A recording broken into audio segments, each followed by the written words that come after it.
Britain is surrounded by sea.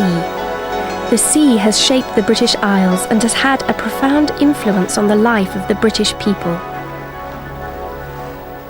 For centuries, the British endeavoured to rule the waves. We had a powerful navy. Explorers found new sailing routes and discovered new lands. Many of our national heroes were sailors. Socially and economically, British life was dominated by the sea. The fishing and shipbuilding industries were of huge economic importance. British shipyards built some of the world's finest ships, and the seaside attracted crowds of holidaymakers, despite the British weather.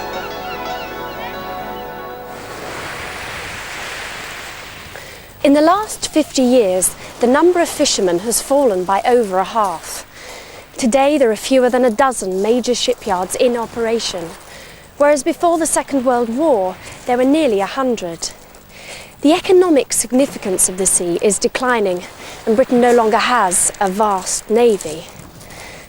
But for many British people, the sea still plays an important part in their lives.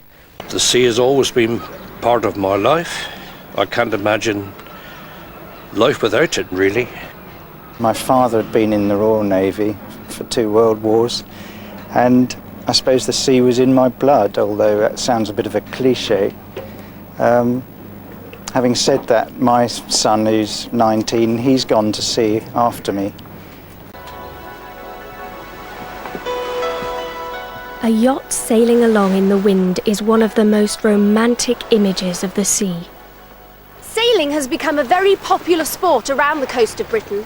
Thousands of people learn to sail all sorts of different boats, anything from small dinghies to ocean-going yachts.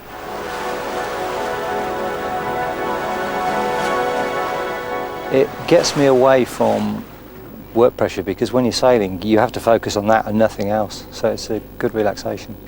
You've got plenty of clean air, you can get away from people that you really don't want to be around, and conversely you can be around people that you want to be around, because when you're in a boat with someone you have to get on with them.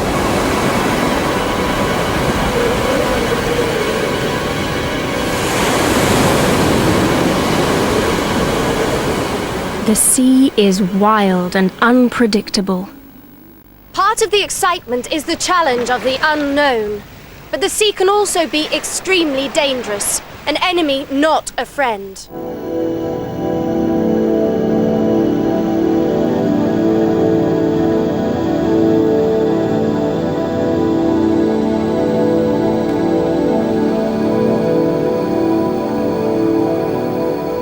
Around the coast of the British Isles there are more than 200 lifeboat stations.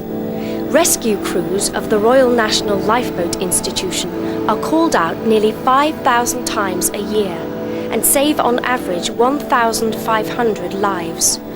The lifeboat crews are nearly all volunteers.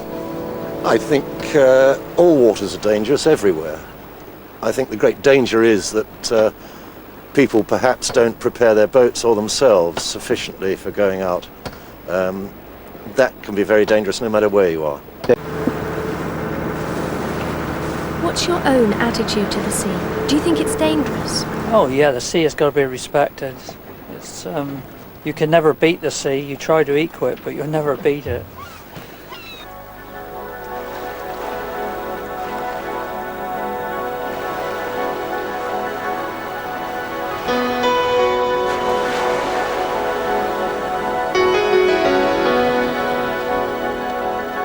Despite all the dangers and sometimes feeling seasick, there's nothing that quite compares with this sense of freedom. Perhaps the sailors who set out to discover new worlds felt the same desire to escape from everyday life on land.